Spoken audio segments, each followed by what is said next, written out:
Washington football. Woo!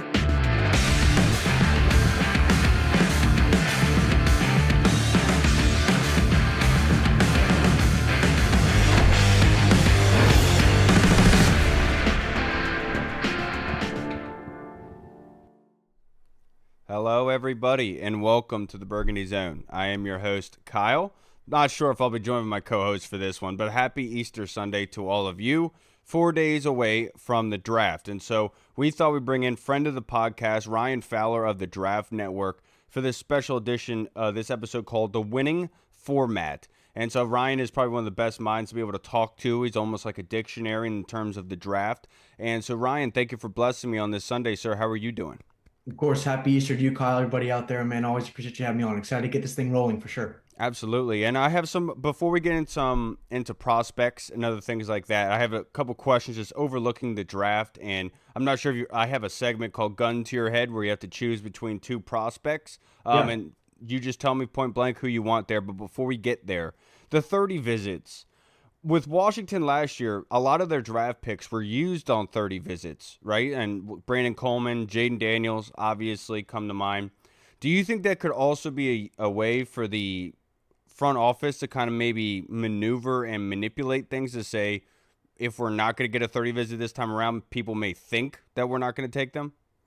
Yeah, there's definitely a lot of smoke and mirrors going on, especially this year, Kyle, where, man, even looking back to my first draft in this thing back in 2018 when I was in the walls of Washington, when I was sitting there and talking to Tony Wiley and company, and we were writing up the report of the press release for Dwayne Haskins and Montez Sweat. I've never been in part of a draft where I don't, there's really no consensus. I think right now I can look at the top four. I think there's starting to really be a consensus behind Cam Ward to Tennessee. But I think with ultimately what Washington is doing right now, to where you mentioned the 30s last year, I love what they do as far as bringing in a large group of guys to see how they interact with each other. And you can really separate kind of the guys that are leaders or guys that kind of people look up to, those types of things. But I think looking at this year, I think they're having to do their due diligence as much as possible as far as maybe we're even bringing in guys, like you said, to where they're not really high on our draft board, or even if we have a fifth or sixth round grade on somebody, it's maybe even to say, hey, Tampa Bay, or hey, Dallas, or hey, Philadelphia,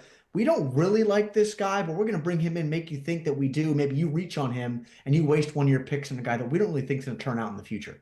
I love to hear that. And I was going to ask you about the Top Golf tradition. Because Yeah. last year that was a big thing. And I remember saying, like, this might, we have to remember that Jaden, like, maybe his agent doesn't like what they're doing with this Top Golf thing, but we're not hearing anything from Jaden. So let's not put that on his plate, right? But obviously they had the right mindset going in because they've continued it the second time around.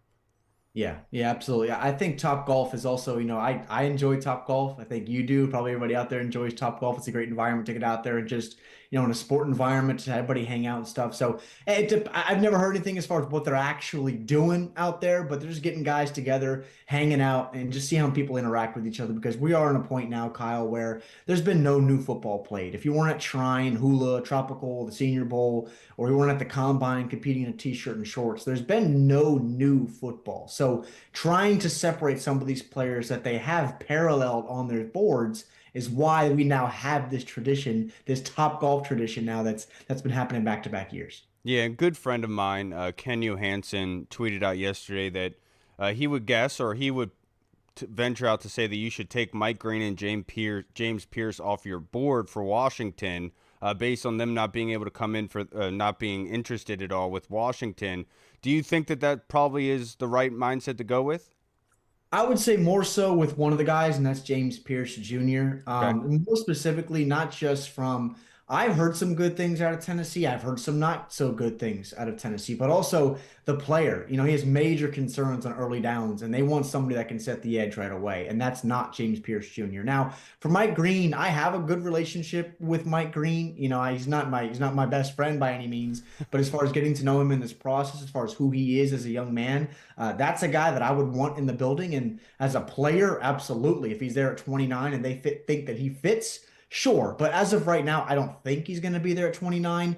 I do think James Pierce will be there. I think James Pierce could even be there as we work into the middle of the second round as of this point, which is crazy, Kyle. If you told me this last year, I would have said you were absolutely nuts. He was a guy who's probably gonna be a top 10 pick. But as of right now, both those guys, I would say you could probably for sure take James Pierce off your board. Okay, and because I've heard things about James Pierce regarding his time at Tennessee, where there were some saying that he was kind of the issue in the locker room, but then I've heard other vice versa comments saying that the staff was ultimately the issue with James Pierce. But then that would beg the question: are there other issues with players on the team? Right? Right. And you know that there's a lot of teams out there, and Washington could be one to where, hey, we want to bring a guy in the building and say, we can maybe fix this guy. We're going to bet on the tools, the bet on the traits, because I don't think anybody in their right mind, as far as looking at the football player, would say James Pierce is a hell of a talent as far as what he could be as a pass rusher in Washington for sure. My man. And where to go O line in the draft? Because my mindset. I want to be able to build this team in order to beat Philly. And I would never poo-poo a draft position in the first round in the trenches. That you're always going to get better in that regard. But with your expertise, knowing a lot of these draft prospects, where do you feel most comfortable with going O line? Yeah, I really like the late day two, early day three bucket. It's I hate to say that because looking at it from Commanders' perspective, they don't have a lot of capital, beyond 29 and 61 as of now. I will say this, I do think that they are going to move from 29 as Okay. of right now, Kyle. I don't really think that's a secret to anybody, but they just got to add more capital. But I think adding guys that are guard center versatile, excuse me, and then adding a guy like a Holland Pierce as well from Rutgers, a big physical body.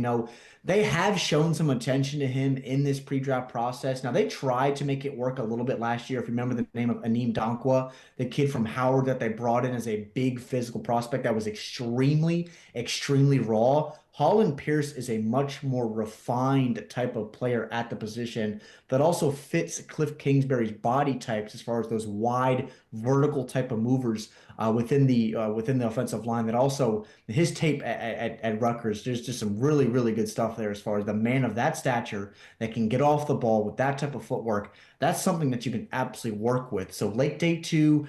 Early day three, Holland Pierce from Rutgers at tackle, and a center that I really like in this class that also is guard versatile, Drew Kendall from Boston College. You Okay. always know what you're going to get from those guys from that program where you had Christian Mahogany last year, the Chris Lidstroms, the Zion Johnson. So Drew Kendall as well from Boston College is a name to know within the interior. Okay, and I wanted to ask you, what's your thought process with Antoine Powell Ryland? I mean, I feel like he's Yeah. one of the names that's being kind of under the radar, but with 16 sacks last year for V Tech, and I talked to Elijah Alston, the pass rusher from Miami, and asked him who his biggest competition was going against O-line, and he talked about his Miami left tackle that he faced in practice, and Antoine Powell Ryland on a couple reps absolutely destroyed that guy. What is your feeling with Antoine Powell Ryland? Is with these a lot of these mock draft simulators, he's going in like the fourth, fifth round. Do you think that is probably accurate, or do you think that's somebody that could be one of the surprise second to third round guys? Yeah, I absolutely think he could. I have a late day two grade in the third round bucket for a guy like Antoine. Right now, I think the worries for me, as far as looking at pros and cons,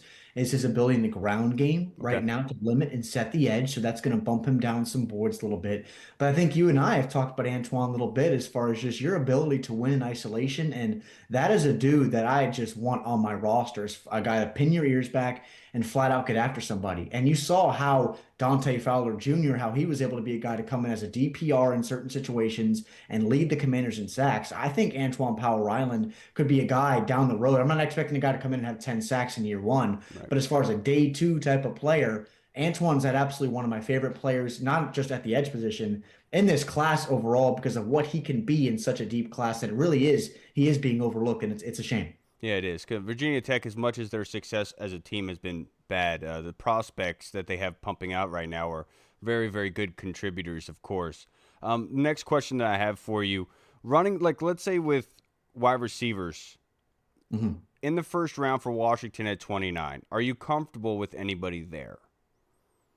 I'm lower on this receiver class as a whole. Okay. Travis Hunter's my wide receiver one. Matthew Golden's a guy that's going to go in the teens. I'm surprised he would probably get past Dallas at 12 as of right now. Tator McMillan's a guy that for me is in the 20s. I just need to see more in his release package. And as far as after the catch, he lives in the contested catch area for me, which scares me a ton at his size. It's just a hard place to live in. At 29, if you go a guy, I do like Emeka Egbuka specifically because of his route running ability and the floor of what you're going to get. Now, it always comes back to me from Washington's perspective, Kyle, and that whoever you draft at the receiver position, they're going to be elevated because of what Jaden did in year one and what Right. he's going to be moving forward. So that's what really intrigues me at the position. So at 29, there's not a guy I really like, but I think if there is one guy that I would say I'm comfortable with, I would say Emeka Egbuka from Ohio State. Yeah, obviously operating from the slot, one of the best route runners of this class, and he can stretch you vertically and horizontally. And obviously, that's somebody that Terry McLaurin would be very supportive of coming here, of course. Yeah. But last time I had you on here, you talked about Jackson Hawes being one of the best blocking tight ends, and one of my, I would say, my guy that I have circled and I have loved is C.J. Dippre from Alabama. Mm. And as much as he was not utilized in the passing game, his measurables at the combine were actually very good in what he Mhm. was able to do, especially what 32 reps on the bench, Yeah. outproducing some linemen at times. But I think one of the best inline blockers in this draft class. What are you hearing about, or what do you think of C.J. Dippre? I think one thing about CJ that's very interesting, Kyle, is I wish there was a little bit more involvement for him in the passing game Yeah, at Bama, like there was in College Park in years prior. yeah, So I think that's something a part of his game that I think will elevate at the next level. Because I'm right there with you. I do have Jackson, as my number one inline blocker in this class, but CJ absolutely is right there. I even love, of course, Tyler Warren from Penn State is right right. there alongside with him. So when you look at CJ Dupree, probably in that fifth to seventh round bucket, but right away coming in, put your hand in the dirt, be an extension of the ground game, but also I think have that ability as a tight end potential three for a roster, that John Bates type of role. There's no reason why CJ Dupree can't be that for somebody. Thank you, Yeah. man. That's all I've been And that's and saying. that's okay too, Kyle, because we sit here. I feel like a lot of prospects that we talk about, we want them to be Jamar Chase or Justin Jefferson or a TJ Watt. It's okay to be a guy that's going to be a third to sixth round pick and make a couple $1 million a year, play 10 years. Those types of guys help you win Super Bowls. Guys like John Bates hopefully will help a team like Washington win a Super Bowl. You need those types of players. Yeah, and right now, me personally, like in years past, Ryan, at just like looking at players, like I was a huge fan of Cole Turner when he came out, and it was the passing ability, his jumping ability, obviously a very good athlete, but obviously the blocking was an issue. So I've kind of turned around on the tight end position where I want to see your blocking first and foremost, and that's one of the reasons why I had Ben Sinnott over Jatavion Sanders last year, because Yeah. Jatavion couldn't block anybody to save his life. And so, like in this draft class, I'm looking at, all right, how can you block? And then his measurables kind of put a different caveat on it to say, well, he wasn't utilized in the passing game all that much, but his measurables are actually really good and explosive. Maybe that's somebody that could start out as that blocker and be that backup to John Bates. Because my concern is the offense is almost being generated and written in order for John Bates to help in the blocking game. And if we lose John Bates, do we have anybody on the roster that can replicate that? If you don't, then you're having to change things in the offense if you were to go out, and that's what my kind of mindset is. And as a late fifth to 5 to 7, or even a UDFA, that's music to my ears for somebody like that who can obviously be productive for you on day one just by going one on one with somebody. And he's proven that against somebody like Braden Swinson, who is one Yeah. of the most violent guys in this draft class. Which brings you to my question: what did you think about Braden? I like Braden Swinson a lot. I put something out on my ex underscore Ryan Fowler for those that don't follow me already on Braden last week. He is just somebody, diving back into the film again. I want to make sure I'm not missing anything with a lot of these guys, and especially at the edge group in the day two bucket. And initially, I had Braden when I watched him back in November, December in that third round, fourth round type of bucket. And maybe I missed something there because rewatching him, he's someone that I don't think gets out of the second round. He Thank you. absolutely lives in the opposition's backfield. And I think one thing that is so important with looking at these edge rushers, disruption is production. I don't need you to have 15 sacks, but if you can get in the backfield and put your backside in position to consistently make plays on all three downs, and also specifically with Braden Swinson, the ability to win in a variety of ways. We talk about guys so much about Do you have the athleticism to win the outside? That's for me was an issue with Chase Young. What else can you do? How many other ways can you win? Yeah. And Braden Swinson can win to the outside. He can win through your chest. He can win to the inside. And also in the ground game, he can be a peek and pursue type of defender and chase you to the fringe areas because he's got the foot turnover and the length to really haul guys in. So I'm a big Braden Swinson fan. I don't think it's out of the second round. Does he end up in a Washington Commanders uniform? I would love that if let's just say they trade back from 29. Don't grab a Donovan Ezeraku type. Grab him on day two, add more capital. Absolutely fine with that. My man. And now, with the last 10 minutes of this interview, Ryan, let's get into my last segment here. Gun to your head. And Yeah. you brought him up, which was my first one that I had here. It doesn't have to pertain just to Washington, but it could just be overall your mindset of what you've scouted, what you've seen from these guys, like obviously the eye and the beholder. But James Pierce versus Donovan Ezeriku.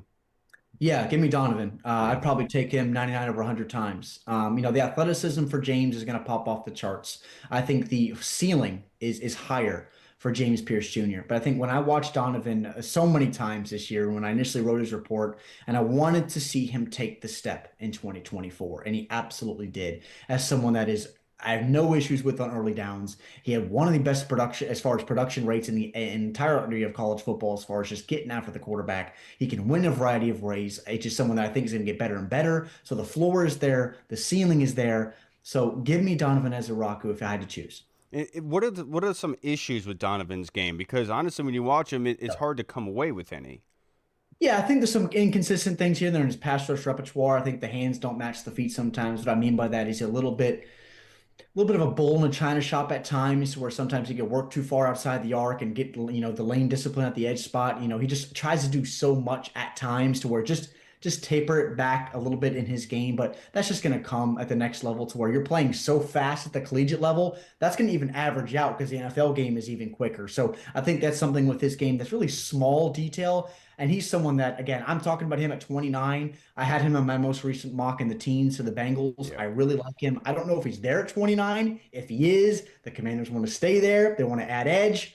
Donovan Ezeraku in the Burgundy gold for the next, hopefully, 6 to 10 years. I'm a big supporter of that. Yeah, my big defense with Donovan Ezeriku is when people talk about or Ezeraku, sorry, I keep saying it wrong, but they talk about wanting to set the edge and that being the number one point of emphasis. I'm like, you're right, they did do that in a big variety of ways, but the one outlier here is Javon Kinlaw, and to Yeah. say that the pass rush upside obviously is important to them, and so can you really rule that out at 29 and getting an edge guy? I don't think the edge setting is going to be topic number one for them, and Donovan Ezeraku obviously fits that bill. But my next matchup I have for you, Travion Henderson versus Omarion Hampton. Oh man. Oh man, can I just close my eyes and throw a dart at the dartboard here? Yes. No. I would go Marion Hampton there. He is again. I think I mentioned this to you, not to say this just to be different, but Amarian is my RB1 in this class.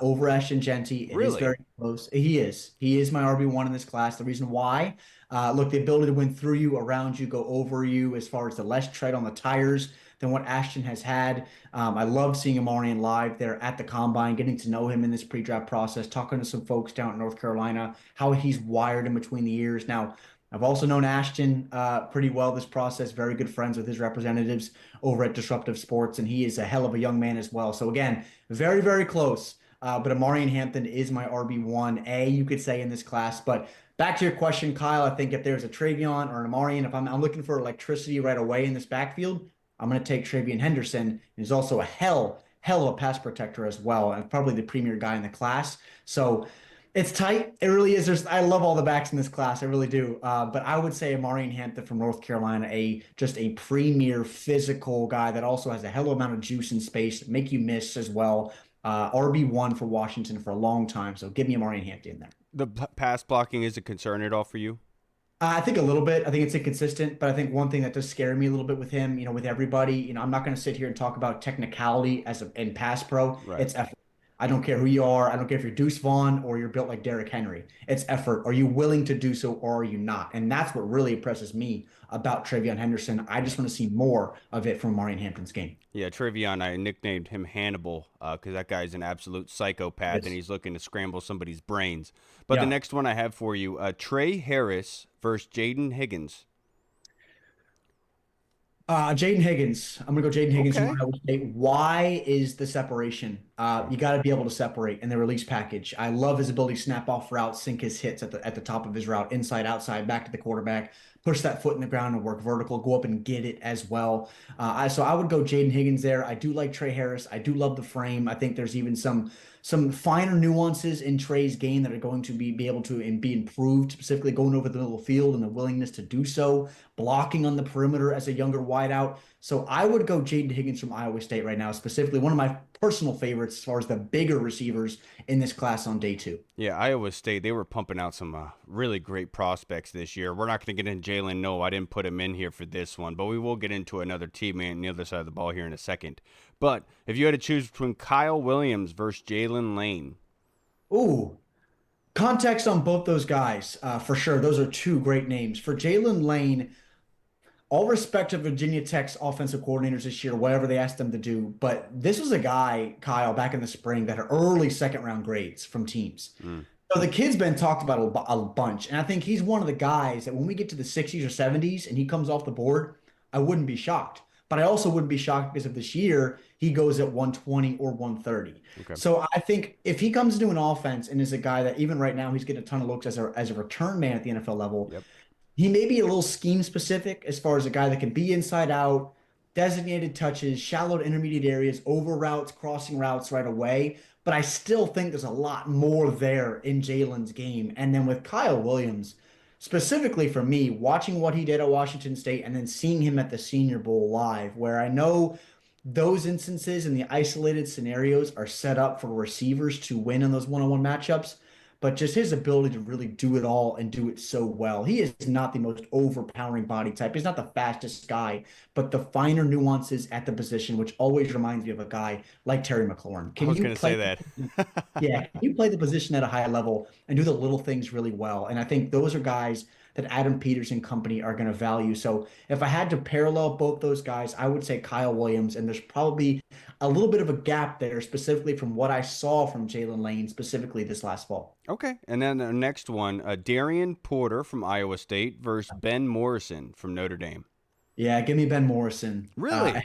A healthy Ben Morrison for me is a top 20 player in this class. I think he's Yep. still one of the more technically elite in this class. There is some prospect fatigue on him. I know I would love to see Darian Porter on the field consistently all year long for Iowa State. I didn't. I think he right away is a long physical zone corner that, from Washington's perspective, we hoped we were going to get from Benjamin St-Juste with the 33s on the outside working downhill out of Minnesota. But I just didn't see that in his game. So with Darian, I think he's still a day two guy. I think there's some little things in his game that I want to say, hey, look, can he play man and live consistently, or are just gonna have to keep you designated as a zone corner 7 yards off? We'll see. But with Ben Morrison, I think he can do both at a very high level, potentially shut down a third of the side of the field for you, to where he's just been really, really good all of his years, even though the injury is still a little bit of a medical red flag for teams. But for me, I absolutely love the game, and I'm betting on him to be a really, really damn good ball player. The hip injury is not a big concern for you then? It's not. Okay, No, it is good to not. hear that. Yep. My next one for you, Demetrius Knight versus the UCLA linebacker Carson Schwezinger. Oh yeah. Oh yeah. We're getting to the good stuff here now. Demetrius Knight, what a hell of a young man, first off. This is Yeah. a guy, green dot in the middle of your defense to roam hash to hash, long, physical, blow through your chin strap, that enforcer type in the middle of the defense. So I think he's going to be in that late second round, third round type of bucket, but I think Carson Schlesinger I would take. This is a kid that is a bowling ball with knives on him that flies around. And you're going to hear it on the broadcast, for ESPN this week on our NFL Network, wherever you're going to watch, as far as just he's former walk-on to UCLA. Beyond that, just look at the football player and what he can be. He did a little too much in coverage at times where he's trying to roam from zone to zone and just do so much to take away things. But he is just such a finely nuanced and detailed, everything is calculated. I feel like when I watch Carson's game, he is not late for his reads. He tackles his tail off. He can be a spy in the middle of a defense and chase down a Jaden Daniels, Jalen Hurts, Kyler Murray, Lamar Jackson type. He's just someone that you want to spot in and put you in the middle of the defense for 10 years. And he is one of those guys, as of right now, would not be shocked at all if he's off the board when we get to the middle part of the 20s there on round one. Yeah, I have heard that a lot. And Yep. we did a charity draft competition yesterday. And we were like halfway in the second round. I was really looking at Karsten. I was like, I know I want to get him here. It's gonna be great value, but somebody took him right before me. Yeah. Last one I have for you. This is my own personal one, but it's probably stupid for somebody this as articulate and well insighted as you are. I'm not even sure that's a word. But Nick Emenworry versus Andrew Makuba. Andrew Makuba, 100 out of 100 times. Nick Worry scares the bleep out of me, Why? Kyle. I think he is a lot more of an athlete than a football player right now, and that does scare me. I'd take Malachi Starks over him. I would take Kevin Winston over him. I would take Billy Bowman over him, and I would take Andrew Wow. Makuba over him right now. Watching Andrew Makuba, the progression I saw from going from Clemson to Texas, his ability to play downhill and fill the alley. Now they're going to ask Will Harris to do that a little bit. I think Quan Martin. I really love some Quan Martin on the back end, but I think Percy Butler's a guy that's probably on his way out potentially here, moving potentially. Maybe he doesn't make it through cuts in the summer. We'll see what happens here. But Andrew Makuba just a flat out dog. I think he can play multiple levels, and I don't ask him to need to be a 80% snap guy right away. So give me Andrew Makuba, Mm. and then with Nick Worry. Look, again, big, physically impressive. The combine numbers are really going to boost him up. Does he go in the first round? That's fine wherever he goes. But I just don't see first round capital worthy of him right now because I'm not going to look at him and say, okay, you're big, fast, strong. That's going to translate to the NFL level right now and be that single high, potentially safety type of a Derwin James, Kyle Hamilton. I don't see that at all in his game. And I see too much of this in his game at South Carolina, trying to find it in his landmarks and coverage, tackling in the open field, away from being so big, so fast, and so long. Ceiling, sure, that's there with Nick Worry, but I think the floor is immensely low, and we've seen this before as far as guys come in with these immense athletic profiles that just aren't able to find that median of athlete, football player. What can you be? And that's the biggest thing for me with Nick. Yeah, I think with this fan base, they see Nick Emenworry, they see the measurements, and they say, "Oh, that's Cam Chancellor," and Dan Quinn would be all over that, right? But when you watch it, he doesn't really play like Cam Chancellor did, No. and that's coming from a Virginia Tech fan. Last one I have for you, real quick. I know you got to get out of All here. good, all good, man, all good. Landon Jackson versus Braden Swinson. Yeah, Landon Jackson. Um, I like Landon Jackson. I think, he looks the part. He's long. He's a guy that's, again, I think there are some times where he plays soft, I think, in his game. I think he's gotten better over the years. I'm glad he stayed in school for 2024. But just, we talked about earlier with Braden, though he really does just live in the opposition's backfield on all three downs. And, they say this about certain players where there's a stereotype as far as saying you're a high effort guy. Usually, when you say that to players, as far as maybe they're not the best athlete, the production's not there, but he's a high effort guy. When you're a hell of a football player and a hell of an athlete and production at LSU and in the SEC like Braden Swenson, and you play with a battery pack and your shoulder pads and your hair on fire, and you look at what Dan Quinn wants and what Adam Peters wants and what Joe Witt wants, Braden Swenson's that type of player. So give me Braden Swinson, another guy, probably 100 out of 100 times. Watching that Alabama versus LSU game, watching CJ Dippre go against Braden Swinson, that was one heck of a battle that I witnessed. Yeah. Like, we talked about the violence of Braden Swinson and CJ having that control of his hands, not letting Braden be able to do it. And you saw Braden doing everything he could to get off. And then we highlighted on our draft episode, Braden Swinson, not only is he living in the backfield, but he can track guys down to the sideline. He's got some speed to him too, man. And like you said, that guy's like a Tasmanian devil. I would take him all day long. I've really liked his name all draft season long. Yeah. Ryan, I can't thank you enough for joining me, brother. Being able to take some of this weight off of me, so not everybody has to listen to my voice the entire time. But before you get out of here, I'd like to plug your social media handle, sir. Of course, yeah, I'm on X. If you don't follow me there already, at underscore Ryan Fowler. Podcast is at Commanding the Huddle, and at one episode here throughout the off season, got a full hour and a half draft preview that is up right now on the podcast feed. That's on all podcast platforms, diving into all positional groups. I got a bunch of about prospect interviews there on the feed as well, and so much stuff to come this week over at the Draft Network, and again on my X profile at underscore Ryan Fowler. So lots to come this week with the draft coming up. Yeah, and this obviously your guys' mock draft simulator has been booted up and really, Yeah. really good. I subscribe to it so I could be able to do it, of course, and make sure you guys do as well. Ryan, have a great Sunday, sir. Enjoy it. Thanks so much, Kyle. Appreciate you as always, man. All right, man. Have a good one. All right, everybody, we just talked with the man, Mr. Ryan Fowler. Always appreciate his time. I know you guys are appreciative of his time as well, so you don't have to listen to me, of course, for the last 30 minutes of this episode. But you guys are in luck. You're going to be listening to me ramble on for the last 30 minutes here, but I am more than willing to be able to help you guys. I hope you guys had a fantastic Easter, being able to celebrate it with your family, of course, and being able to celebrate our Lord and Savior Jesus Christ. That being said, we have some questions that were submitted, and this one was by the Colonel. Who is more excited, Cash and Corey today on Easter, or you on Thursday night for the draft? Obviously, my kids, my daughter and my son, look, they were jacked up for Easter. I'll tell you, they've been talking about it all. Like, the funny thing was, my wife, bless her heart, she has joined the praise team. So today was the first time that she sang on stage for the congregation. It was awesome. She did a fantastic job. But early this morning, they had a breakfast for the church and then an Easter egg hunt before service. And so my wife was practicing during that time in the main church. So I was with the kids with the Easter egg hunt, and obviously Grandma and Papa came in. But the whole time we're waiting outside to do the Easter egg hunt, and it was like, can we go now? Can we go now? Can we go? I'm like, nope, that's cheating. Put down the egg. There's nobody else out here. So as much as I want to say it's me on draft night, just based on how much time I have invested into this, I am also kind of concerned about it come the draft because, like in years past with the Emmanuel Forbes pick, I really started second guessing myself and what I was seeing. Because I was a huge Christian Gonzalez guy, and I thought that he was going to be a pure lockdown corner, and he fell right into our lap. And obviously, we overlooked him for Emmanuel Forbes. Everyone will say that's Ron Rivera's fault and everything, but at that time, I really questioned what I was seeing and how I'm seeing these players, right? And that's my kind of concern with the draft coming up, is that I trust Adam Peters. I truly do, and I trust Dan Quinn and the company to be able to find the players that they want on this football team that get the Commander label, because we know at this point they're not going to draft a guy unless they have the Commander label. And I'm just concerned that maybe I am seeing things wrong. So that's one thing that I am kind of concerned about, but obviously I'm excited for the draft.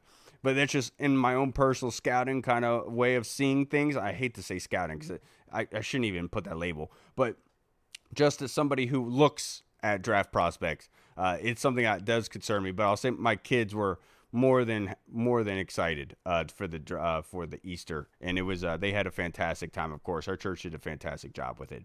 Now the next question from the Colonel: when we won our Super Bowls in the late '80s and early '90s, we did not have a franchise quarterback. The Hogs allowed 3 different quarterbacks to get their ring. We now have a legit franchise quarterback. Do you realize how special our situation is? And do you like our odds in this amazing championship window? I do realize how special it is. And that's what my whole point in that Sam Howell year that he was starting with Eric Bieniemy is I continue to try to stress to people, like, at the end game, whatever Eric Bieniemy is doing, we could poo-poo him and everything like that, but it's putting us in a really good position. Because not only are you able to kind of see what you do have with Sam Howell, but it's also putting you in a really good draft position, but also because you're passing so much, that is putting film out there for another team to willing to trade you for Sam Howell, which is ultimately what happened with Seattle. And so as much as we want to poo-poo the guys before and what they did, if it wasn't for them making those type of moves and decisions, we wouldn't be in the position to get Jaden Daniels. And so I am very happy with where we are because this is I said it before, man. It's like we are on my honeymoon with my wife, an all-inclusive resort in paradise, enjoying it when we have been doing nothing but working for the past 30 years. It's like this is a different kind of realm for us that we're in with Jaden Daniels. It's awesome. I'm glad that we are not arguing with each other about quarterbacks at this point, having to second guess ourselves and everyone getting mad at each other because who the organization does take at quarterback, which we saw what happened last year. But this is obviously very special. And this is like it's different. Washington fans deserve a lot of respect in the sense of what we have had in the years past. And like Eagles fans will say, well, you guys won 1 year and now you're talking. Like, no, I don't think you guys understand. We have never had this before. And we're not going through it saying, oh, it's just no, like we know how special this is. We are showing our excitement by talking, because that's all Twitter is. It's all the social media. That's all this is. What I'm doing. It's all talking. And so, of course, that we are excited about it. It's incredibly special. And do I like our chances during this championship window? You're absolutely 100% right. I am excited about it, and I like our chances a lot. Just given the fact is, look, you can call it whatever you want. You could call it luck. You can call it a grace. You can call it whatever you please. The fact that they got to the NFC Championship game in their first year after the roster turnover that they had says a lot about them and what is building here. Because the one issue that these teams have is building a foundation, a culture in 1 year in order to have that winning culture down the road. And you have to imagine Washington immediately escalated that to the first year, to the NFC Championship game. There's not many people out there, I won't say anybody, that really predicted that Washington would get the NFC Championship game. Sure, people will wear their crowns for saying they won double-digit games. Do your thing. We've been through that race before. But what they did in 1 year says a lot about what they are possibly capable of. And this is the big, what our fantasy league kernel was called Heavy Lies the Crown, right? That weight is now on Adam Peters and company to not miss. They have to hit these things because the way that they have orchestrated themselves through free agency is a lot of these 1 year contracts, right? And so you have to be able to hit because you have to reload the next season. And we have the GM to be able to do that. That being said, having our quarterback stay healthy is objective number one. If that guy stays healthy, we have a very, very good chance. And obviously, I want to build a freaking juggernaut to the point where we don't have to wait on Jaden Daniels. But it's hard to build a juggernaut in 1 season, in 2 seasons. You got to be able to hit on a lot of picks and get some guys in here that can sustain that and have that culture, that absolute winning mindset. And they've done so far in a short amount of time.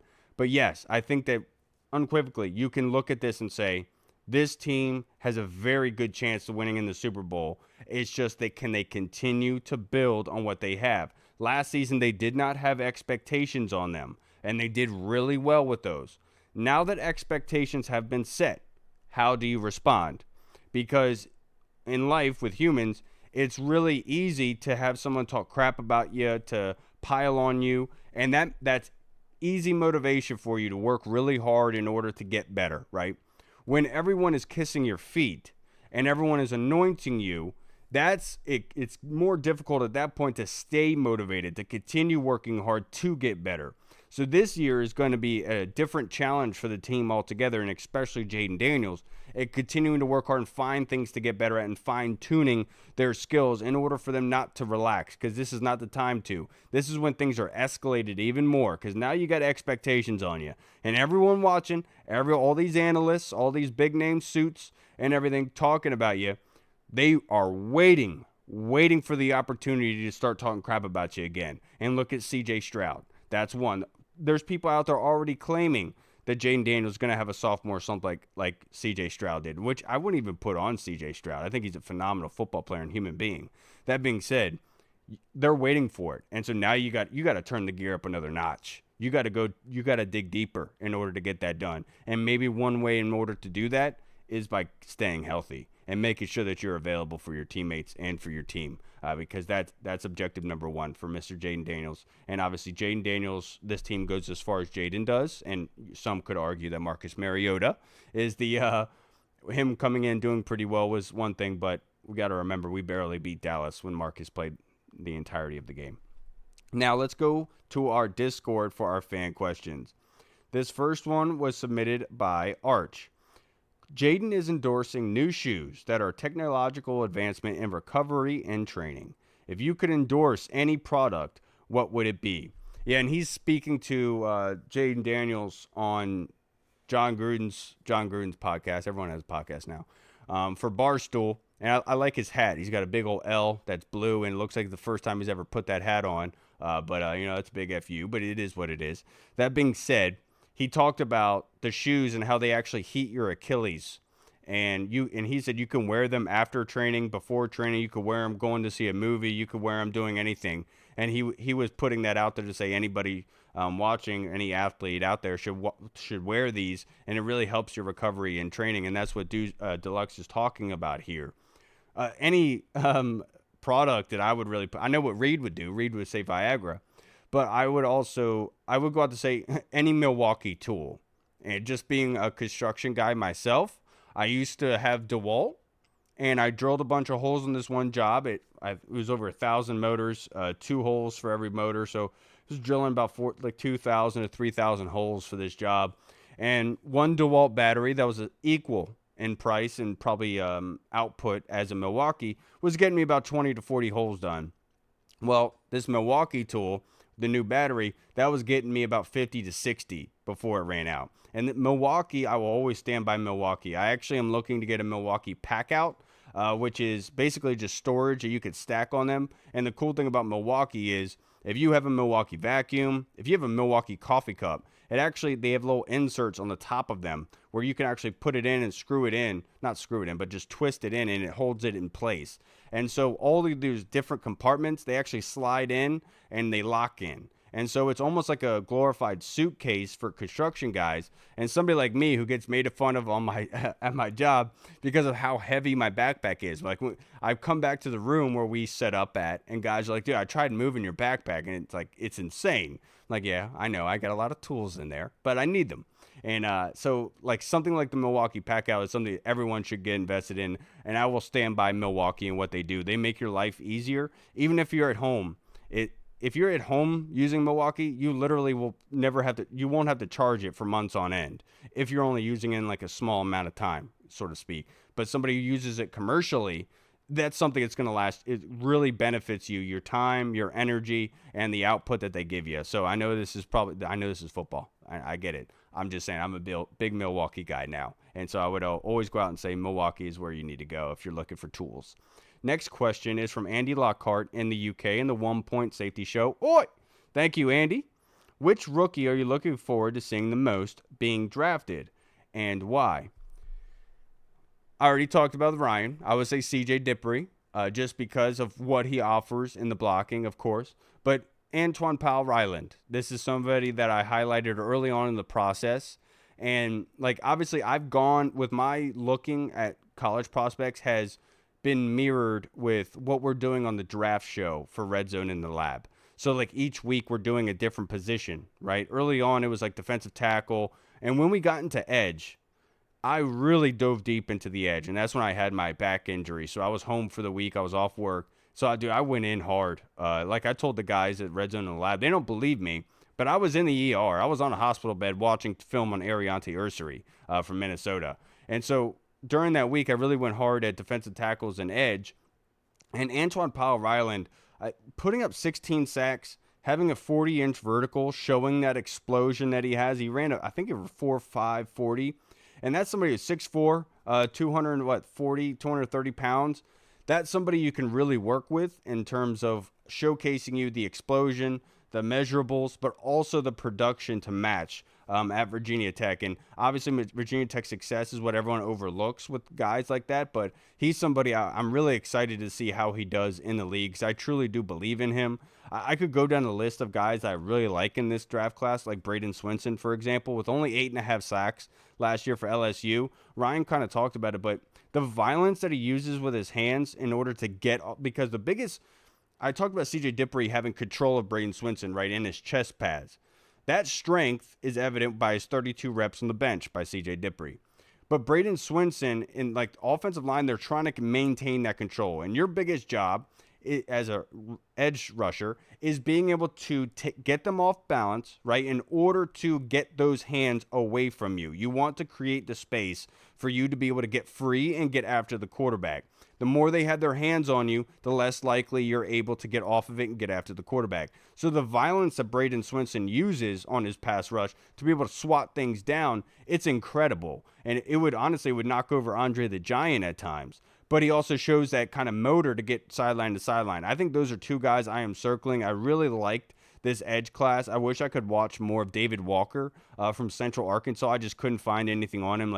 I'm praying one day I'm able to have access to college film, all 22. Because at this point, I am at the behest of whatever the provider is. Typically, it's do a barrel roll. The guy produces a game after game after game. But like, I am really invested to see what those two guys do in this draft class. And the other one is Andrew Makuba. You guys, if you listen to this show, you know when I interviewed Trevor Sikkema from PFF, I made it known then I thought he was better than Nicky Manwari in terms of an overall safety and what he does. And it's just everyone that I've talked to, it's more and more cemented. I'm really intrigued by Andrew Makuba and what he could possibly be for any NFL defense. And I think that working with a defense like this one, he could do really well. Now, the next question from Deluxe. With RFK becoming more of a reality, do you think this ownership group would ignore the passion of the fan base in regard to tailgating? Think about it. Harris, Rails, and Ein literally grew up tailgating at RFK. No, I don't think that they would ignore the passion of it. I do understand the element of having the family atmosphere, because one thing you've heard from people of the fan base, they've talked about how at FedEx and at obviously I forget the name now of the stadium, whereas like the tailgating and the crazy drunkenness is a turnoff for families to be able to come. And I understand that at RFK, there's going to be limitations to the tailgating of the parking venues and everything like that. But they've already shown the ability to have the shuttles and things like that. I think that they would still have the ability to have tailgating. They are very creative in what they're able to get. They've done a good job of being able to be, they know it's a house party when you come to a football game. It's a house party. You want everyone to be comfortable, everyone having a great time, good vibes, as the kids say today. So I think that they will continue that. They don't want it to be a very strict kind of no fun atmosphere. They want to create that atmosphere, to your point, Deluxe. And obviously they know that from being kids and going to RFK and enjoying their time there. There's just got to be a good balance to it, of course. And look, one thing we got to take into consideration, politicians, people are going to make this as hard as possible. They are. They're going to say whatever they can to be able to get the fan. Like, I don't know why.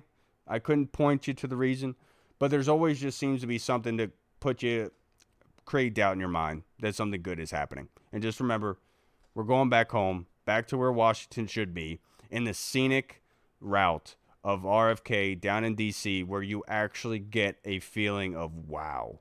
You don't get that with FedEx. I'm sorry. Where the stadium is now, Landover. And please get the hell out of Maryland. Now, the next question, this is from our guy, Deluxe, another one, sorry. Name a popular pick at 29 that you would prefer not to be picked. I've been on record with saying Nicky Manwari for a while now. Also, James Pierce. And it wasn't because I heard anything about him off the field, like what we have heard as of late. Like, my big thing with James Pierce was his inability to finish on sacks. He had 8 sacks this year. Fantastic. Good for you. Braden Switzer had 8.5. Credit, whatever. But with James Pierce, he should have had way more than that. And like, easy sacks were just not made. And we've seen this with Chase Young and Montez Sweat. Do we have to go in a time capsule back in time to be able to remember everyone saying, why aren't these guys finishing sacks? When they finish sacks, they do really well, which is what Montez Sweat did in 1 year. I'm kind of scared of that kind of output from an edge rusher, especially at 29. We need immediate. And I'm not talking like saying that pressure is not good. Of course, getting pressure on the quarterback is one thing. Of course it is.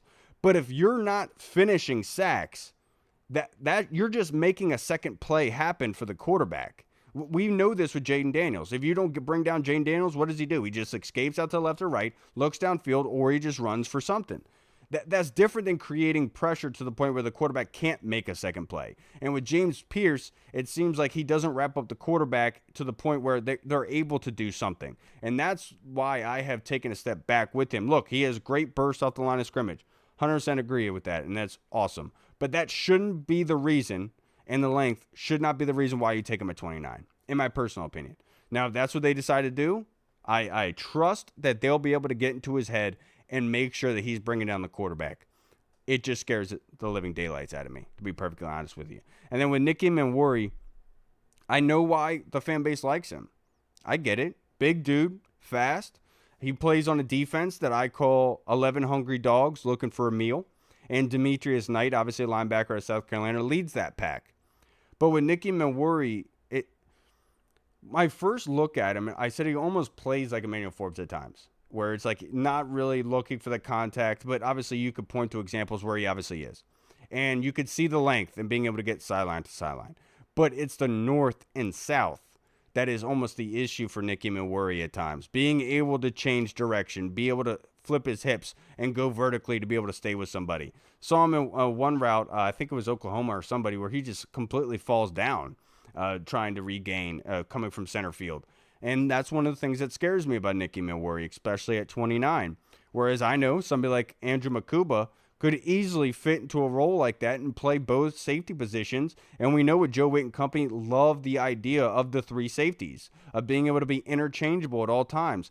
And guess what? Andrew Makuba played slot at Clemson. And so that could almost fit the bill of saying you could have the three safeties on the field, and you could put Andrew Makuba down in the slot. Also with Quan Martin, if you wanted to flip it the other way. Andrew Makuba going to strong, Will going to free, and then have Quan come down the slot. I think that's a shoe-in fit for you. With Nicky Milworry, you don't really have that. Nicky Milworry was much more so just placed on a tight end because of his size, and because he was placed on tight ends more so than not, you're not really looking at him saying he's a liability in coverage, because the guys that he was typically facing were tight ends. And these other cats were going against some really, really good wide receivers at times. So I would easily put Andrew Makuba over, and that's Nicky Milworry is another guy that does concern me, especially if there's some really good edge rushers that are available there where you could have waited for a better safety prospect, in my personal opinion.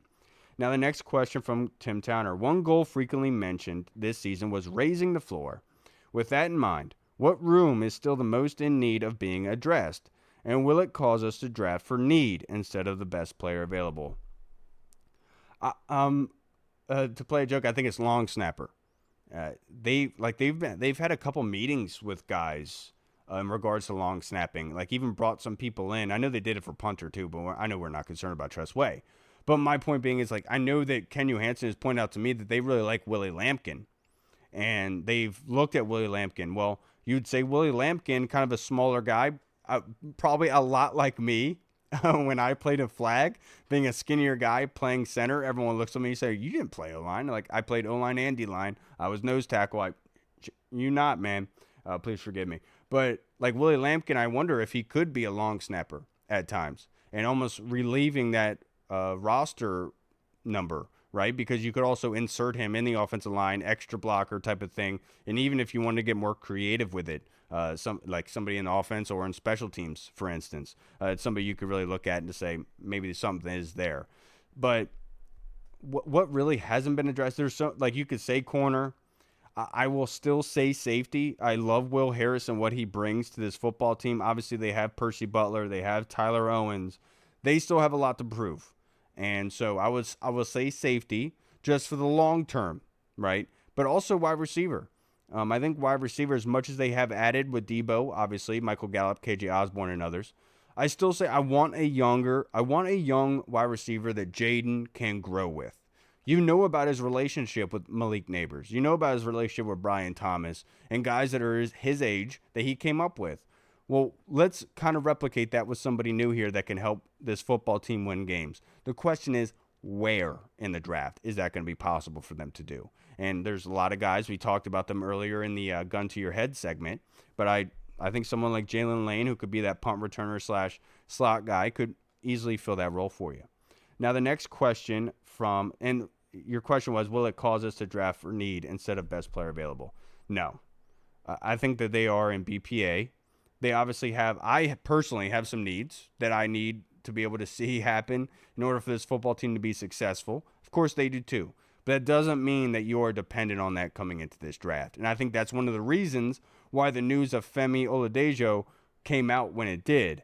Because it's almost saying, you think that we're going edge early, but we really like this guy. And so we might go in a different direction at 29. And based on what our needs are, which we don't really know at this point, we could go in a variety of ways, even defensive tackle at times. And so I would say that's why that Femi news came out, because they were saying We don't mind waiting until 61 to go get a guy like Femi. And we are comfortable with doing that. And so it kind of does screw with everybody. So I will say it definitely does not mean that they are going for need instead of best player available. And the way that they've done these kind of meetings speaks to that. If Jahdae Barron somehow finds a way to 29, I'm screaming. I'm running full speed. I might even do it naked, running that card up there. I love Jahdae Barron from Texas. I probably love him more than Andrew Makuba. Now, the next question from Tim Towner. Who's your favorite? Defensive end / edge. I kind of talked about them already. Look, I think Mike Green is the guy that you fits the bill for DN. So I'll circle him as my favorite, right? Donnie Easy is right there too. Donovan Ezuruku. I would put Antoine Powell-Riley in there. I'd put Braden Swinson there. I absolutely love those four guys' games. And it's hard to pinpoint to one. But like if you're really putting the money on the line, I'm going to say Mike Green. And just a variety of different ways that he can impact the game. Corner, Jahdae Barron. I just talked about him. Absolutely. Absolutely love this kid. Ben Morrison is right behind him. I think that hip injury is a thing, but his hips, the way that he's able to transition from looking south to north, being able to run with these guys, it's pro. It's first-round prospect, what you see. It's just the big concern is the injury, and being able to come back from that. The next one is safety. Andrew Makuba, easily. Without a doubt, Andrew Makuba, my favorite at safety. Linebacker, I'll say Demetrius Knight. I think that he has the background in production and wearing the green dot that I've said this so many times. You got to build your roster based on being comfortable with somebody being behind your starter. If they were to miss time, do you feel comfortable with that guy? As much as I love the idea of Jordan McGee, I don't trust it at this point. I think Jordan McGee actually would fit better as a Frankie Louvu backup, in my personal opinion. And so somebody like Demetrius Knight could easily fit the bill for what Bobby Wagner brings. Another one that I really like is David Gabenda from Texas, number 33. Limited snaps at Texas, playing behind zero there in a Texas defense. But he's shown to be like an undrafted free agent, 6th, 7th round guy. We highlighted him our Red Zone in the Draft Lab thing, and I like them a lot. Of just the little flashes where he comes onto the field, and he just does the right thing in clogging the lanes, getting sideline to sideline, being able to bring down ball carriers at quarterbacks. I really like David Gabenda, and there's somebody else that you should take a look at as well. Offensive line, I really liked what I saw from Anthony Belton. I said this before. His game against Tennessee was his best. He was bulldozing dudes. I mean, just straight running. There was one point where he just steps back in a pass set and then just comes over with his right shoulder and mop and hits the defensive tackle. The edge falls into the defensive tackle and they both fall over just by Anthony Melton's shoulder getting shoved into them. And he did that time and time again against Tennessee. I thought that was beautiful. Probably one of the best tapes you'll see from an offensive lineman. But his game against Clemson was absolutely horrendous. It was the flip side of that. And so I think Anthony Belton is somebody that I would circle and I really enjoyed watching in this one. Running back. Ooh. With running back, as much as I have, because I'm white, everyone would say Cam Scatterbo, but it's not true. Travion Henderson, I honestly will say, is Hannibal Lecter, dude. I mean, that guy really does look to scramble somebody's brains. And that's the kind of identity that this offense needs. Now, I'd put the second to Cam Scatterbo because of that breaking tackles, the ability to have that tough running. Because as much as anyone will say that Cam Scatterbo does not have the speed to be, I'm not going to say special, but productive in the NFL, I call bull. The pad level that he plays with, the strength that he has in the lower legs, the contact balance that he has when he does absorb contact, having that low pad level gives you less of an area for the defender to tackle you and grab you, right? That's what Cam Scatterbo is so good at doing, is creating that low pad level to make a smaller target for a defender where you have to come in with a really good tackle. That kind of physical mindset, identity, is what this offense needs. And that's what I would love to be able to have. As much as like you want to say it's that fast, talented, quick, explosive type of offense, of course, that you would get with Travion Henderson, these other running backs that everyone home run hitters. If you have Jaden Daniels and you have a physical identity attached to Jaden Daniels, that's tough to stop. Because, yeah, you might think that they're sweet getting after him, but they're going to come and punch you right in the mouth, and there's nothing you're going to do about it. That is a tough offense to beat with a special quarterback behind the line. So, without a doubt, I'll say Travion Henderson, number one. Wide receiver, Jalen Noel. And right behind him, Jalen Lane. With Jaden Higgins, I do kind of concern about the speed at the next level, being able to separate from corners and everything like that. But with Jalen Noel, I think that he has shown you just routing up Sebastian Castro, the safety from Iowa, in that Iowa game. He just abused him. And they went to Jalen Noel. It was like 30 seconds left in the game. They're down by 4. They need to they're down by 2, and they need to get down the field. And so who do they target? They don't go to Jaden Higgins, the 6'4 monster. They go to the 5'10 Jalen Noel, who's routing up the safety and Sebastian Castro on an out and up in order to get them to the opposing 40 in one play. And that's easily what they did here. And so Jalen Noel, I think not only does he offer you the Deebo Samuel kind of backup of being able to motion behind the line of scrimmage, but vertically, he is a warrior down there as well. The separation of speed, he put up 23 reps on the bench, one more than Donovan Ezuruku did from Boston College, an edge rusher. Just showing you the strength that he has and also the speed. I think he ran a 4.39. This is a dude that I would feel very comfortable with, a captain of Iowa State. I think that Jalen Noel is one of my favorites in this draft class. And just want to put it out there, it's Jalen Noel, not Noel. I know a lot of people say that name, they want to say Noel, like my daughter's middle name. It's Noel, just putting that out there. And then Jalen Lane, specifically because of the punt returning aspect. I think Jalen Lane and also the measurables that he put up, he's an explosive athlete. And that's somebody that could really help you in the middle of the field and also in the punt return game. Because I've talked how important it is to be able to flip the field for the offense for Jaden Daniels, making his job just a little bit easier. I think somebody like Jalen Lane could easily do that for you. But the issue is, do we have enough picks to go down that route? With only 5, only 2 in the top 90, is it a guarantee that somebody like Jalen Lane is going to be there when you get to Washington's fourth round pick? I don't think so. And so we got to be careful with that. But, of course, let Adam Peters cook. Let him be able to decide and trade back and be able to make something happen for us because we all want them to trade back, of course. All right, everybody. That's going to wrap us up for this episode. I appreciate you all. Seriously, if you've made it this far, you're a freaking champion. I appreciate you. I salute you because you really are one. And I appreciate everyone for watching this, for contributing. Thank you to Tim Towner. Thank you to Arch. Thank you to Andy. Thank you to the Colonel for being able to help us out here. Of course, thank you to Ryan for spending some time with us on his fiance's birthday, of course. But everyone, I hope you have a wonderful week. Hope you enjoy this episode. Please, you guys can answer the questions that are asked to me. I would love to be able to hear what you guys think. As much as we might disagree, I might talk crap to you, going back and forth. I can't help it at times. But I would love to hear from what you guys have to say. And obviously, of course, like and subscribe to the episode. It can't go out without saying that. But I appreciate everyone for always being there, commenting, to Terrell and others that are always in the comments. I appreciate you guys. Love you guys. We'll see you again on Wednesday, the night before the draft. We got a special friend coming on to this episode, on that ad episode, so make sure you check it out. All right, everybody. I'm Kyle. Washington football. Woo!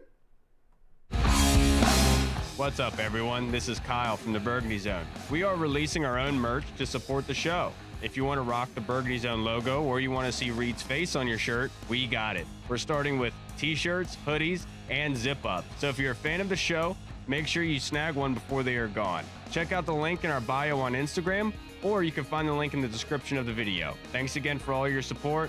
Until next time.